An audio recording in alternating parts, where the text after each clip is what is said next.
Olá, bom dia. Bom dia, você está assistindo ao Visual. É um programa acessível da TV Brasil. Direto do Rio de Janeiro, o Visual começa agora.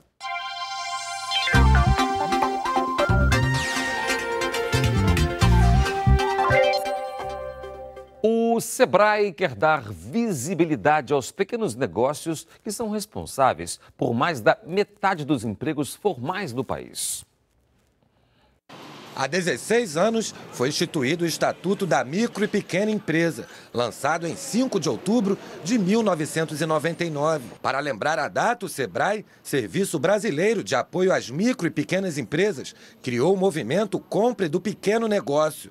A ideia é incentivar consumidores a comprar nestes modelos de empreendimentos. De acordo com a instituição, são mais de 10 milhões de micro e pequenas empresas no Brasil. A maioria fica na região Sudeste, seguida do Nordeste, Sul, Centro-Oeste e Norte. O consumidor, ele tem essa facilidade, né, de consumir no seu próprio bairro, ele evita deslocamento, favorecendo assim diminuição da poluição, aumento da qualidade de vida, ele fomenta empregos na região. Juntas, as micro e pequenas empresas respondem por 27% do Produto Interno Bruto, o PIB brasileiro, e geram cerca de 52% de empregos com carteira assinada no país, ou seja, são 17 milhões de vagas, de acordo com o Sebrae.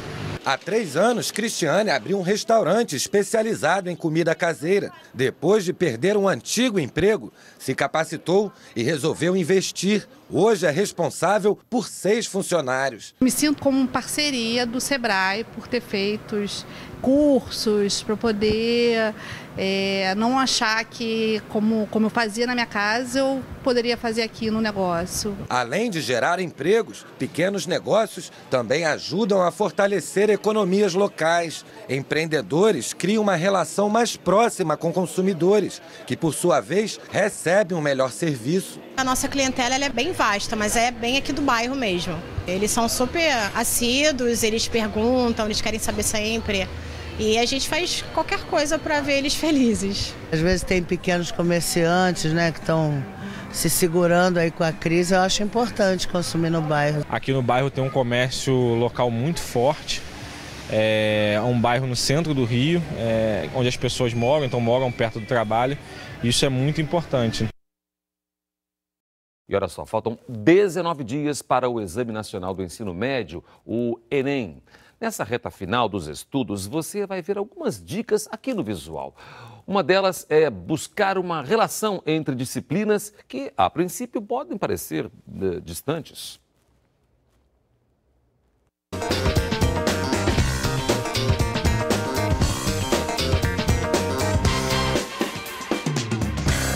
Durante todo o ano letivo, o aluno tem que estar atento a essa relação interdisciplinar. A realidade é uma só, as disciplinas pensam essa realidade de pontos de vista diferenciados, só que para o aluno, isso inclusive já vai virando algum link. Eu sou de geografia, quando eu estou dando aula sobre solo, eu cito algo sobre o processo de decomposição química da rocha, ele já começa a pensar na química, então me parece que isso não muda para o aluno. E o Enem ele é uma prova que algumas questões também, muitas questões são transdisciplinares e elas usam outras matérias e você tem que saber, tem que estar a par dessas matérias. Está sempre lendo, está sempre pesquisando e tendo conhecimentos dos mais diversos possíveis em todas as áreas. Isso vai dar base para você relacionar diversos temas com qualquer redação. Pensando em algum conteúdo de maior especificidade, para dar uma atenção maior, eu colocaria principalmente para as humanas atualidades de forma geral. Tem várias fontes em que ele pode tentar se informar, como a internet, a televisão, os jornais, revistas, tentando a maior pluralidade possível nessa leitura, né? Você tem olhares conservadores, olhares progressistas sobre certos temas, é importante que o aluno se municie desses diferentes olhares. Não adianta de nada você só estudar o que você aprende na escola se você não está a par das notícias que aparecem recentemente no país e no mundo. No Rio, menores apreendidos sem dinheiro e sem documentos são encaminhados para abrigos públicos. E especialistas dizem que faltam políticas públicas para atender esses jovens. Este abrigo na zona norte do Rio recebe crianças que são recolhidas nas ruas em situação de risco. O número de menores no local aumentou depois das operações realizadas nas praias. O problema se agrava porque muitas vezes os pais ou os responsáveis não aparecem e meninos e meninas com menos de 12 anos de idade ficam sem ter para onde ir e permanecem nos abrigos. O Estatuto da Criança e do Adolescente estabelece uma série de punições para os pais que abandonam os filhos. Nos casos mais graves, eles podem até perder o pátrio poder. Para o desembargador Ciro Darlan, que durante 15 anos foi juiz da Vara da Infância e da Juventude do Rio, os pais não podem ser considerados culpados, porque também são vítimas. Ele diz que as prefeituras são as verdadeiras responsáveis pelo problema, porque não criam programas de proteção e atendimento às famílias, que estão previstos no Estatuto da Criança e do Adolescente. O grande infrator é o poder público, que não disponibiliza para essas famílias e acaba criminalizando as crianças e os adolescentes que são vítimas da incúria da família e da incúria do Estado. A Rede Rio Criança, que reúne 10 organizações não governamentais que atuam na proteção de menores, também acredita que as famílias mais carentes são abandonadas pelo Estado e, por isso, as crianças acabam sofrendo as consequências da falta de programas sociais. Historicamente, há um total abandono, né, da classe empobrecida. Isso já vem desde lá com a lei do ventre livre, com a abolição da escravatura.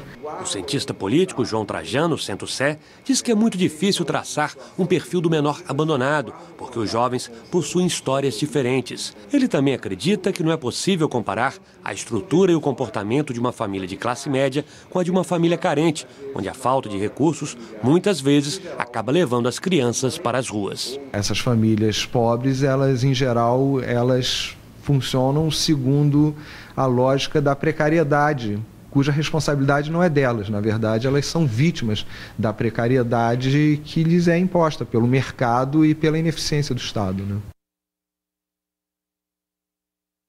Para as pessoas com dificuldades de locomoção, usar o transporte coletivo é um desafio diário. Nas grandes cidades, mudar essa realidade depende de investimentos na mobilidade urbana, não é isso? Ações simples podem ajudar a amenizar o sofrimento. 3 vezes por semana, Maria deixa a casa humilde em Ribeirão das Neves para uma longa jornada. Levar os filhos para a fisioterapia em Belo Horizonte. Ela é uma lutadora com os meninos, viu? Andar com 2 cadeiras de roda, né? Andar com 2 crianças deficientes, né? É difícil, é difícil. Caio, de 8 anos, e Vitor, de 4, têm paralisia cerebral e limitações motoras. Eles são atendidos em um centro de reabilitação no bairro Mangabeiras, a 23 quilômetros da casa deles. Caio tem na memória viagens ruins. Tem alguns que prendeu na porta e tem alguns que o motorista não levanta do lugar e tem outros que larga a gente para trás. Depois de 50 minutos, a família chega ao centro da capital. Maria tem a solidariedade de motoristas e cobradores, mas nem sempre foi assim. Quando eu estava com 2 cadeiras, colocava uma cadeira de roda dentro do ônibus. Quando eu descia do ônibus para colocar outra cadeira de rodas, eles batiam o pé que não ia levar, que não podia levar e não tinha autorização.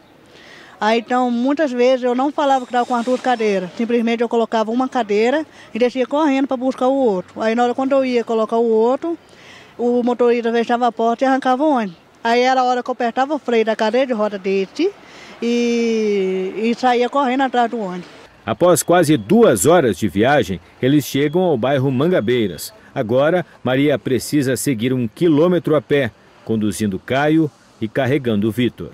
Este é o último trecho da viagem de Maria e dos 2 filhos. Eles já pegaram 2 ônibus, percorreram 2 quadras e ainda terão de atravessar 2 quarteirões de subida íngreme para chegar até o centro de reabilitação, fundamental para a evolução das crianças. Uma jornada de mãe que já dura mais de 5 anos. Maria pediu à prefeitura que mudasse a parada para que o ônibus chegasse próximo ao centro antes de Vitor nascer. O menino tem 4 anos de idade. O ajuste no itinerário da linha 4108 não é uma obra complexa de engenharia. Ao chegar na Praça da Bandeira, o ônibus continua subindo a Avenida Agulhas Negras e volta pelo mesmo trajeto, pegando a Afonso Pena. Com a mudança, a linha seguiria pela Avenida dos Bandeirantes, depois a Professor Otávio Coelho de Magalhães, onde fica a Associação Mineira de Reabilitação. Alteração que não beneficiaria apenas a família de Maria. Nos pontos de ônibus está formando a fila de cadeira de roda e tem embarcada por hora de chegada. Então, se tiver 3 cadeiras de roda num ponto de ônibus, se eu chegar, eu vou ser a 4ª pessoa a embarcar da Afonso Pena até o Wilton Rocha. Já foi prometido umas 3 vezes mudar o itinerário 4108, das 3 vezes foi adiado e já agora é a 4ª vez que foi prometido para mudar dia 21 de setembro, né? E já foi adiado mais uma vez, já foi remarcado para dia 12 de outubro, provavelmente, que eles me deram a data, né? Cerca de 500 crianças com dificuldades motoras são atendidas de graça na AMR. Todos contam com fisioterapeutas, fonoaudiólogos, psicólogos e terapeutas ocupacionais. O serviço multidisciplinar, aliado ao apoio da família, é fundamental para avanços físicos e cognitivos. A família tem que estar constantemente prestando atenção, estimulando, fazendo todo o trabalho complementar que a gente oferece aqui. Então, o envolvimento de mães como a Maria José é muito importante no progresso dessas crianças. Maria, quando você vê os seus filhos sendo atendidos aqui, qual é o sentimento, qual é a emoção aí? Sensação de dever cumprido. Aí na hora quando eles estão atendidos, aí eu sei que lá na frente eles vão me agradecer muito por isso. A BH Trans esclareceu que foi feita uma sugestão de alteração no itinerário da linha 4108 e a implantação de um ponto de ônibus em frente à Associação Mineira de Reabilitação, mas que a proposta ainda precisa ser aprovada em reunião com a comunidade. O visual termina aqui. Muito obrigada pela companhia. Tchau. Para você, um ótimo dia.